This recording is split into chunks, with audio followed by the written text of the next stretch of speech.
여러분 안녕하십니까? CJB 아침 뉴스입니다. 이 정부가 제주항공 여객기 참사로 다음 달 4일까지 일주일 동안을 국가 애도기간으로 정한 가운데 충북에도 합동 분향소가 설치됐습니다. 정치권과 시민들은 조문에 나섰고 공직자는 애도 리본을 착용하고 업무를 이어갔습니다. 박원 기자입니다. 제주항공 여객기 참사 충격으로 다음 달 4일까지 국가 애도기간이 선포되면서 충북에도 179명의 희생자를 기리는 합동 분향소가 차려졌습니다. 도청 서관 건물 1층 기자회견장에 마련된 합동 분향소에는 김영환 지사와 도청 실국장이 찾아 첫 조문을 했습니다. 김 지사는 방명록에 삼가 조의를 표한다는 문구를 적고 헌화하며 희생자를 애도했습니다. 제주항공 무안공항 사고와 관련해서 간단한 묵념을 드리고 애도의 마음을 표하도록 하겠습니다. 시민들도 눈물을 쏟아내고 두 손 모아 희생자의 명복을 빌었습니다. 무릎을 꿇은 채 진심을 다해 기도하는 조문객. 고인분들께서 부활시키기까지 얼마나 혼란과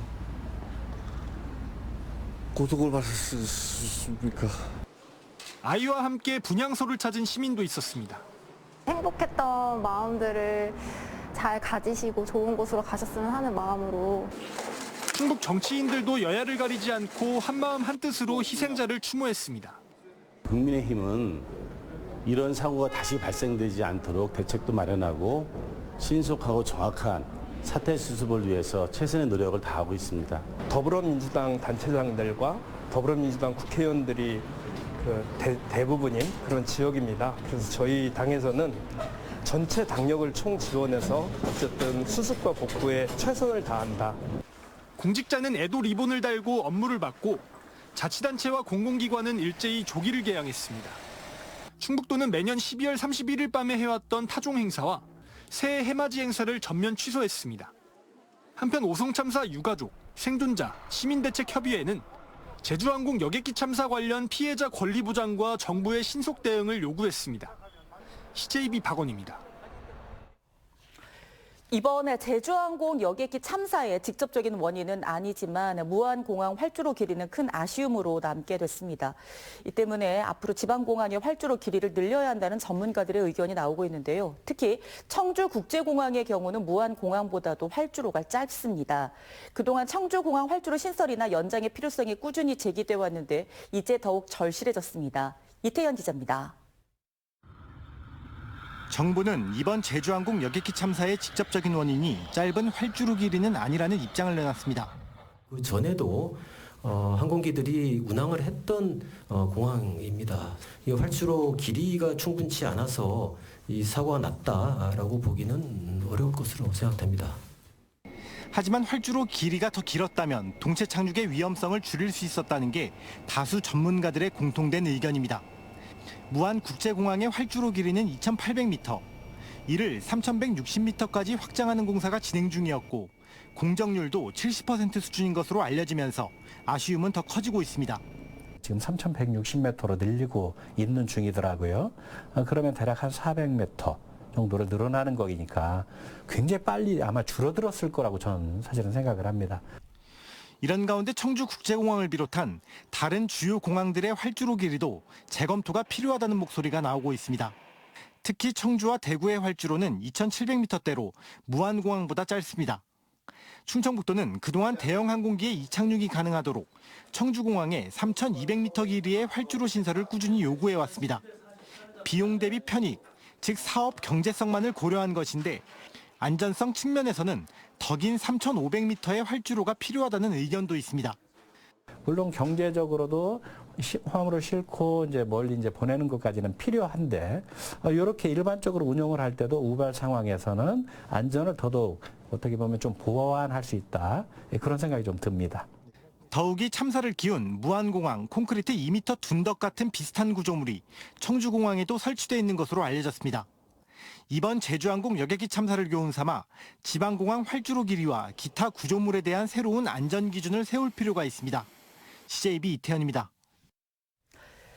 제주항공 여객기 참사와 관련해 충북 소방본부에서도 소방 인력과 장비를 긴급 지원했습니다. 충북소방본부는 사망자 수습과 이송을 지원하기 위해 사고 현장에 구급 차량 5대와 구급대원 10명을 투입했으며 지난 29일에는 야간 구조작업 지원을 위해 조명 등이 설치된 조연 차량 2대와 소방대원 4명을 보냈습니다. 소방본부는 여객기 참사와 관련해 요청 시 소방력 지원을 아끼지 않겠다고 밝혔습니다. 최근 단양 구인사에서 한 윤석열 대통령을 위한 기도 발언 등으로 논란의 중심에 선 김영환 지사가 관련 질문을 회피해 비판을 받고 있습니다.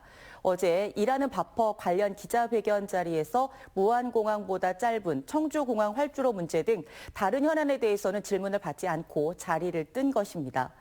자신이 하고 싶은 말은 거침없이 하고 정작 도민이 듣고 알아야 하는 말을 물을 때는 입을 닫는 이유가 무엇일까요? 조윤관 기자입니다. 어르신들에게 소일거리를 제공하는 일하는 바퍼 회견 자리. 김영환 지사 양편으로 사업에 참여하는 어르신들과 관계자 등 10여 명이 단상에 섰습니다. 30분 가까이 사업 확대 계획 등을 밝히고 어르신들은 지사에 대한 감사와 사업에 대한 만족감을 나타냈습니다. 도지사님이 이렇게 하시고 하는 게 상당히 우리들한테 보탬이 되고 노인들한테는 운동도 되고 우울증도 사라지고 굉장히 좋습니다. 그리고 현안 질문을 이어가려 하자 돌연 김 지사는 바퍼 이외에 질문은 받지 않겠다며 황급히 자리를 뜹니다. 김 지사는 지난 28일 단양 구인사 법회에 참석해 탄핵 심판을 앞둔 윤석열 대통령을 위해 기도를 해달라고 발언해 부적절하다는 비판을 받고 있습니다. 이 구인사를 너무나 사랑했던 우리 윤석열 대통령께서 여러 가지 어려움을 겪고 계십니다. 여러분께서 위로와 자비의 기도를 보내주실 것을 부탁드리겠습니다. 또 자리에서는 대형 참사가 발생한 무안공항보다 50여 미터가 짧은 청주공항 활주로 안전 대책 등에 대한 질문도 이어갈 예정이었습니다. 기자들은 지사실까지 따라갔지만 김 지사의 답변을 들을 수 없었습니다. 어떤 이유로 그 발언을 하신 거세요? 죄송합니다. 혹시 이유를 보고 설명만 좀 해주시면 좋을 것 같은데. 기꺼이 친일파가 되련다. 오송 참사 현장에 일찍 갔어도 상황이 바뀔 것은 없다고 생각했다 등 잇따라 구설에 올랐던 김영환 지사. 치적만 앞세우고 정작 도민들이 궁금해하는 현안 질문에는 입을 닫았다는 비판에 직면했습니다. CJB 조윤광입니다. 충청북도는 내년 을사년 새해 화두로 숨, 쉼, 샘, 삶 4글자를 선정했습니다. 김영환 지사는 숨 쉬는 땅과 쉼표 있는 생활, 샘솟는 행복, 삶의 터전 충북의 앞 4글자를 새해 화두로 정하고 도민 행복과 풍요로운 충북 건설에 매진하겠다고 밝혔습니다. 주요 추진 방안으로는 중부내륙특별법 개정과 청주공항 민간 활주로 신설, 도립문화관 설치 등을 꼽았습니다. 충청북도는 어르신들에게 소일거리를 제공하는 일하는 바퍼 사업을 확대한다고 밝혔습니다. 현재 하루 500명이 참여하는 일하는 바퍼 사업을 도내 경로당과 종교단체, 민간 자원봉사단체로 참여의 폭을 넓혀 최대 10,000명이 참여할 수 있는 체계를 구축하겠다고 밝혔습니다. 또 도내 기업과 협력해 지속 가능한 일감을 확보하고 사업을 전국으로 확대하겠다고 밝혔습니다.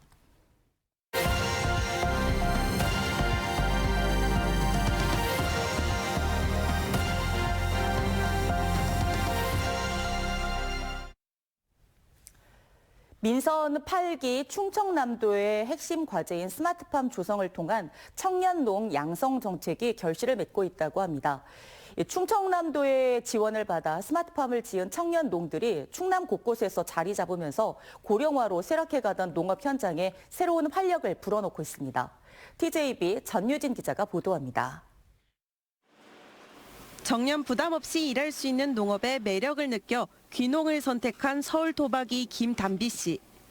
초기 투자비에 대한 부담이 컸지만 충남도로부터 시설비와 무이자 대출 등 지원을 받아 올해 홍성군 홍부급에 딸기 재배 스마트팜과 체험 농장을 조성해 올겨울 2억 원의 매출을 기대하고 있습니다.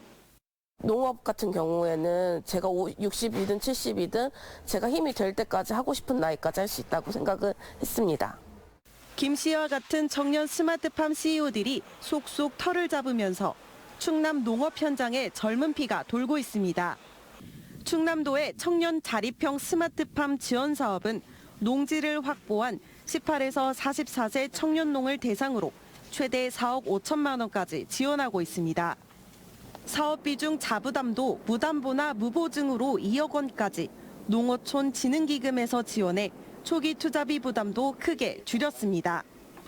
그 결과 지난 2022년 10명, 지난해 17명의 청년 스마트팜 CEO가 탄생한 데 이어 올해는 38곳이 새롭게 간판을 내걸고 농작물 생산에 돌입하거나 준비 중입니다. 청년농 3,000명 양성을 목표로 내건 충남도는 젊은이들이 스마트팜을 통해 최소 연봉 5천만 원 이상 올릴 수 있도록 지원을 아끼지 않겠다는 계획입니다.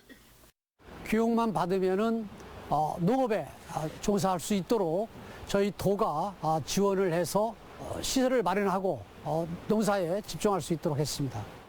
충남도는 스마트팜 교육훈련을 마쳤거나 창업 또는 임대 경영에 나설 것으로 예상되는 청년농도 1,900여 명에 달한다며 내년부터 청년농들의 창업이 본격화될 것이라고 밝혔습니다. TJB 전유진입니다. 제41대 정선용 충청북도 행정부지사가 퇴임했습니다. 1994년 행정고시 합격으로 공직에 입문한 정선용 부지사는 지난해 8월 충북 행정부지사로 취임해 중부 내륙 지원 특별법 제정과 대청호 수변구역 해제 등에 큰 역할을 한 것으로 평가받고 있습니다. 한편 정선용 부지사는 내년 1월 1일자로 한국지방재정공제회 이사장으로 취임할 예정입니다. 청주시가 내년 1월 1일 4급 이상 정기 인사를 단행했습니다. 이번 인사에 따라 기획행정실장의 신학효 전 상당구청장이, 경제투자국장의 이상희, 복지국장에는 이지유, 공원산림본부장과 서원구청장에는 풍현숙, 심인철 서기관이 임명됐습니다. 환경관리본부장의 안용혁, 흥덕구청장의 염창동, 재난안전실장에는 연응모 서기관이 자리를 옮겼습니다. 충주시가 행정안전부의 지방규제 혁신 추진 성과 평가에서 우수기관에 선정돼 특별교부세 1억 원을 확보했습니다. 충주시는 지역 핵심 수건과제를 발굴하고 해결에 주력하는 찾아가는 규제신고센터를 상시 운영하고 규제 입증 책임제 정착화에 힘쓴 점 등이 높은 평가를 받았습니다. 지방규제 혁신 추진 성과 평가는 전국 243개 지방자치단체를 대상으로 진행됐습니다. 고용노동부 청주지청은 지난 9월 식품의약품안전처에서 일어난 인턴 사망 사건과 관련해 직장 내 괴롭힘으로 판단했습니다. 청주지청은 유족이 제출한 자료와 부서 직원들을 상대로 조사를 벌인 결과 상사 A씨의 언행 등이 직장 내 괴롭힘으로 인정된다며 적절한 조치를 하도록 시정 지시를 내렸습니다. 식약처는 A씨를 인사위원회에 회부해 징계 절차를 밟고 있다고 밝혔습니다. 다음은 저희 CJB의 희망 2025 나눔 캠페인에 성금을 보내주신 분들입니다. 대한불교조계종 용화사 신도회 대표들은 CJB를 직접 방문해 주지 각연 스님, 충북불교대학 총동문회, 신도회가 각각 100만 원씩 십시일반 정성을 모은 성금 300만 원을 전달해 주셨습니다. 서울고속주식회사, 새서울고속주식회사 권영선 회장이 1,000만 원의 성금을 어려운 이웃을 위해 써달라며 기탁했습니다. 신영산업안전 주식회사에서 2천만 원의 성금을 보내주셨고 크로바기계, ENG 임직원 일동인 등 388만 7천 원, 청주 용암이동, 용암 소라아파트 입주자 대표회의에서 120만 원을 기탁했습니다. 청주 청과시장 주식회사 장문익 대표이사께서 300만 원의 성금을 보내주셨고 가경 자이아파트 입주민 일동에 180만 원, 금왕 구흥모 씨가 100만 원의 성금을 기탁했습니다. 성금을 보내주신 모든 분들께 감사드립니다. 저희 CJB는 연말연시를 맞아 주변의 어려운 이웃을 돕기 위해 충북사회복지공동모금회와 함께 새해 1월 말까지 희망 2025 나눔 캠페인을 진행하고 있습니다. 성금을 보내주실 분들은 CJB를 직접 방문해 주시거나 농협 계좌를 이용해 주시면 됩니다. CJB 아침 뉴스를 마칩니다. 고맙습니다.